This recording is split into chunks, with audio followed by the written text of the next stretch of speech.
Tendered vote. എന്താണ് tendered vote? എല്ലാവർക്കും അറിയാം? അറിയാം? ആരാ പറഞ്ഞ? ഒരാളുടെ വോട്ട് വേറൊരാൾ ചെയ്തു പോയി. അതാ ഒരു വോട്ട് ചെയ്യാൻ വേണ്ടി ഒരാൾ വന്നു. അങ്ങനെ ഫസ്റ്റ് പോളിംഗ് ഓഫീസർ തുറന്ന് മാർക്ക് കോപ്പിയിൽ നോക്കിയപ്പോഴാണ് അവിടെ എന്ത് കാണുന്നത്? വെട്ടിട്ടിരിക്കുക. അപ്പൊ വോട്ട് ആരോ ചെയ്തു എന്നുള്ളത് മനസ്സിലായി. അപ്പൊ നമ്മൾ വളരെ സമാധാനത്തോട് പറഞ്ഞു കൊടുക്കും, താങ്കളുടെ വോട്ട് ആരോ ചെയ്തു പോയി, ഇനി എന്ത് ചെയ്യും? ഒന്നും ചെയ്യാൻ പറ്റത്തില്ലല്ലോ എന്ന് പറയുമ്പോൾ വന്ന മനുഷ്യൻ പാവമാണെങ്കിൽ ആ ശരി വോട്ട് ചെയ്യാൻ പറ്റത്തില്ല, എന്നാൽ ഞാൻ പോകണമെന്ന് പറഞ്ഞാൽ അയാളങ്ങ് പോകും. അങ്ങനെ പോയാൽ നമ്മൾ രക്ഷപ്പെട്ടു.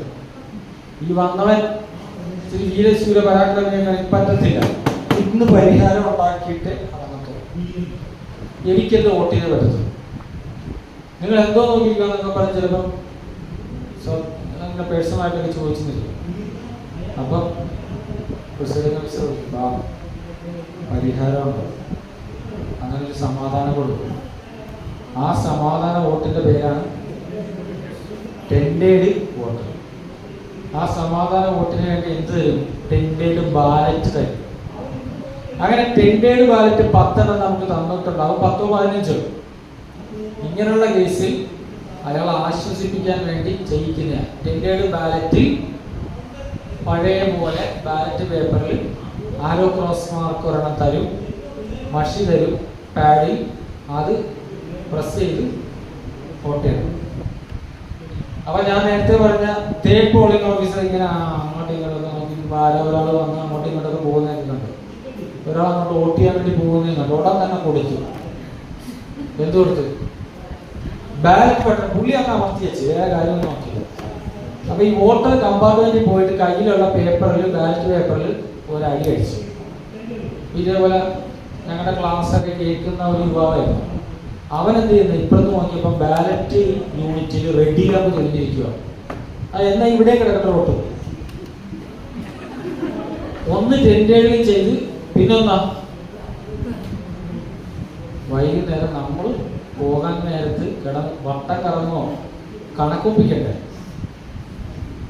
ഈ മെഷീനിൽ ഒരു വോട്ട് കൂടുതൽ നിൽക്കുന്നു. 78 ചേർക്കാൻ പാടില്ല. അങ്ങനെയല്ല കഴിഞ്ഞ ക്ലാസ്സിൽ പഠിപ്പിച്ച. പുതിയ ആളുകൾ കേട്ടോ, ടെൻഡേഡ് വന്നാൽ രണ്ടുണ്ട് കാര്യം. നെയ്യപ്പം എന്നാൽ രണ്ടുണ്ട് കാര്യം പറയുന്നതാണെന്നുള്ള കാര്യം. ടെൻഡേഡ് വന്നാൽ ഏതൊക്കെയാ? ഒന്ന്, മെഷീനിൽ ചെയ്യിക്കാൻ പാടില്ല. 2, 78 തൊടാനേ പാടില്ല. അപ്പൊ ടെൻഡേഡ് വെച്ചാലോ, അങ്ങനെയുള്ള ടെൻഡേഡ് വന്ന് ചെയ്തു പോയാൽ എവിടെയാ കണക്കെഴുതി വെക്കുന്നത്? പറഞ്ഞ് 78 എഴുതിയെന്ന് പറഞ്ഞു. അന്ന് സമ്മതിച്ചു. മെഷീനിൽ പാടില്ല, അതും സമ്മതിച്ചു. പിന്നെ എവിടെ കൊണ്ട് എഴുതി വെക്കും? ആ ഡയറിയിൽ ചോദിക്കുന്നുണ്ട് എത്ര ടെൻഡേഡ് വന്ന്, എത്ര ടെൻഡേഡ് ചെയ്ത്, എത്ര ടെൻഡേഡ് ബാലറ്റ് കിട്ടി എന്നൊക്കെ ചോദിക്കുന്നുണ്ട്. അപ്പൊ ഇതെവിടെ എഴുതി വെക്കും? 70 മിടിക്കുക. ഇച്ചിരി തെറ്റിപ്പോയുള്ളൂ. 17B ഒരു ഫോം ഉണ്ട്, അതിൽ നമ്മൾ രേഖപ്പെടുത്തി വെക്കണം. എവിടെ 17B? ഇതാ കാണാം. അപ്പൊ 17B ടെൻഡേഡ് വോട്ട് ഏതാണ്ട് മനസ്സിലായി സാറേ? ഇത്രയും കാര്യങ്ങളല്ലേ 17Bയിൽ രേഖപ്പെടുത്തണം. സാധാരണ വോട്ടിംഗ് മെഷീനിലൂടെ വോട്ട് ചെയ്യാൻ പാടില്ല. അപ്പോൾ ഒരു ദിവസം ഇലക്ഷനൊക്കെ കഴിഞ്ഞിട്ട് ഒരു പ്രസിഡന്റ് എന്റെ ബൂത്തിൽ 10-15 ടെൻഡേഡ് വോട്ടാണെന്നാ, എന്തോന്നാ നിങ്ങൾ വിചാരിച്ച? അങ്ങനെ ചായക്കടയിൽ പോയിട്ട് വലിയ അടിക്കും.